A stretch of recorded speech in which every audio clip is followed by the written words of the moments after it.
എൻ്റെ കൂടെ തന്നെ ഒരു ബാച്ചിൽ ഈ പൈസ അടയ്ക്കുന്നതിന് മുമ്പ് ഈ 2 തവണ ഫെയിലായ ഒരു കൊച്ചുണ്ടായിരുന്നു.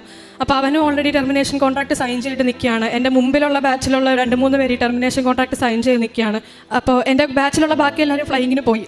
ഞാനും ബാക്കിയുള്ള 3 പേര് മാത്രമാണ് ഇവിടെ ഇങ്ങനെ നിന്ന് പോയത്. അപ്പോൾ അങ്ങനെ അടുത്തൊരു അറ്റംപ്റ്റ് തന്ന് മാതാവ് അനുഗ്രഹിച്ചു. അങ്ങനെ ഞാൻ കഴിയുന്ന മാസം 22-ാം തീയതി ആയിരുന്നു എനിക്ക് എക്സാം. ബാംഗ്ലൂരിലായിരുന്നു. അപ്പോൾ ഞാൻ ഹോൾ ടിക്കറ്റ് വന്നപ്പോഴത്തേക്ക് അച്ഛൻ്റെ ബ്ലെസ്സിങ് വാങ്ങിക്കാൻ ഇവിടെ വന്നു. അപ്പോൾ ആൾത്താരെ കയറി നിന്നിട്ട് എനിക്കെന്താ പ്രാർത്ഥിക്കേണ്ടതെന്ന് അറിയില്ല. ആകപ്പാടെ കണ്ണീര് മാത്രമേ വരുന്നുള്ളൂ.